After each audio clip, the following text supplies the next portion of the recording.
তখন বলবো যে হ্যাঁ আমরা পাইছি, আলো 1 টাকা পাইছি না 2 টাকা পাইছি সেটাও পরের হিসাব। আপনারা অনেকেই বলে যে ভাই কমেন্ট করে পে স্কেলের তো ঘোষণা হয়ে গেছে, পে স্কেল হয়ে গেছে, এরপর আবার আপনি কেন বকবক করেন, এরপরও কেন আপনি দাবির কথা বলেন? ওরে ভাই আপনারা কি পে স্কেল পেয়ে গেছেন? বলেন তো আপনারা পে স্কেল কি পেয়ে গেছেন? আগামী সপ্তাহে সচিব কমিটির চূড়ান্ত সভা, এই সভায় যদি সিদ্ধান্ত আসে যে সর্বনিম্ন স্কেল 16,000 টাকা, তখন কি করবেন বলেন? আমি তো নবম গ্রেডে চাকরি করি, আমার স্কেলটা এখন 45,000 টাকা ঘোষণা করছে, 22,000 থেকে 45,000 ঘোষণা করছে।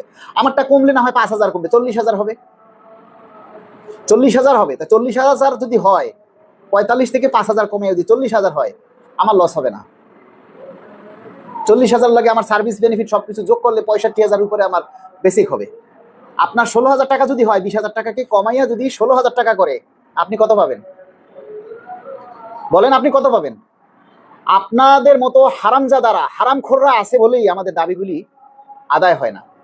আচ্ছা আপনারা বলেন, এখন এই যে 250 মানুষ আছেন লাইভে, এখন 250 মানুষ আছেন, এই 250 মানুষ যদি এই কথাগুলি শেয়ার করেন, এই কথাগুলি কি এই 250 মানুষের নয়, আমার একার কথা? এই 250 মানুষ যদি আপনারা লাইভটা শেয়ার করেন, তাহলে 250 শেয়ার হয়, 250 শেয়ার হলে প্রায় 2,500 মানুষের কাছে পৌঁছে যাবে। আগামী সপ্তাহে সচিব কমিটির চূড়ান্ত সভা, এই সভায় যদি নির্ধারণ হয়, সিদ্ধান্ত হয় যে সর্বনিম্ন গ্রেড 16,000 টাকা, 20,000 টাকা থেকে কাটছাট করে 16,000 নিয়ে আসছে, তখন কি করবেন আপনি? গেজেট প্রকাশ হওয়ার পরে আপনি দেখলেন আপনার স্কেল, আপনার সর্বনিম্ন গ্রেড 16,000 টাকা, তখন আপনি কি করবেন? এরপরে আপনাকে দিল মনে করেন 60%, বাকি 40% পাবেন 1 বছর পরে, তখন কি করবেন? কিছু করার থাকবে আপনার? আপনি আমাকে বলেন যে দাবিটা কোথায় করব? দাবিটা যেখানে করলে সরকারের কাছে যাবে আপনি সেখানে করেন, আমাকে জিজ্ঞেস করতেছেন কেন? আপনি পে স্কেল পাবেন না? আপনি তো পে স্কেলের সুবিধা পাবেন, তো আপনার দাবিটা আপনি কোথায় তুলে ধরবেন সেটা আমি কেন বলবো? আপনি জানেন না কোথায় তুলে ধরতে হবে? আপনার কোথায় তুলে ধরার জায়গা আছে, কোথায় তুলে ধরার আপনার যোগ্যতা আছে, আপনি দাবিটা, আপনার দাবিটা কোথায় তুলে ধরার আপনার ক্ষমতা আছে, আপনি সেইখানে তুলে ধরেন, সমস্যা নাই তো। আমার লাইভে এসেই যে আপনাকে বলতে হবে এমন তো কোনো বাধ্যবাধকতা আমি আপনাকে বলিনি। বলছি যা না আমার লাইভে এসে কমেন্ট করলেই সরকার দাবিটা মেনে নেবে। আপনার যেখানে ক্ষমতা আছে, আপনার যেখানে যোগ্যতা আছে যাওয়ার, আপনি সেখানে যান না, সেইখানে গিয়ে আপনি আপনার দাবির কথা বলেন। আপনি কি আমাকে অফিসে তালা মারতে বলেন? আপনি কি আমাকে ওই যমুনা ঘেরাও করতে বলেন? এগুলি করার এখন সময় আছে? এগুলি করার কোনো যৌক্তিকতা আছে? যেখানে সরকার পে স্কেল ঘোষণা করছে সেখানে কি রাস্তায় আন্দোলন করার কোনো সুযোগ আছে? আপনারা বলেন তো। এখন কাজটা কি?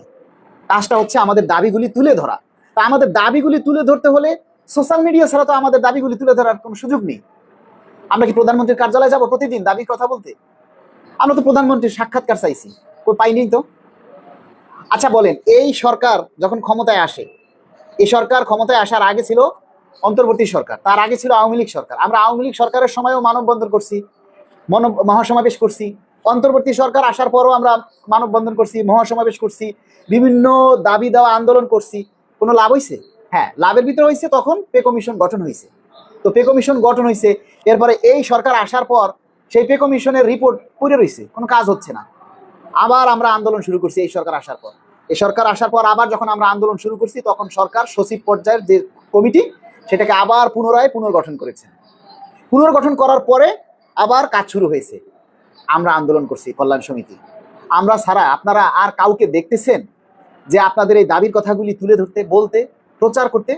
হ্যাঁ, আপনারা দেখতেছেন 2-1জনকে, তারা আমাদের দাবি দেওয়া, আমাদের কথাবার্তাগুলো নিয়ে সমালোচনা করে, কিন্তু আপনার কথা বলে না যে না আমরা শতভাগ বেতন চাই, শতভাগ মূল বেতন চাই, টাইম স্কেল চাই, এইটা চাই, ওইটা চাই। এগুলি নিয়ে কোনো বক্তব্য আপনারা আর কারো পাইছেন এই পর্যন্ত? আমি ছাড়া, আশিক ছাড়া? আপনারা কি একবারে বুকে হাত দিয়ে বলেন আমরা ছাড়া দাবি করার কেউ আছে? পে স্কেল কি আমরা একা খাবো? আপনারা পাবেন না?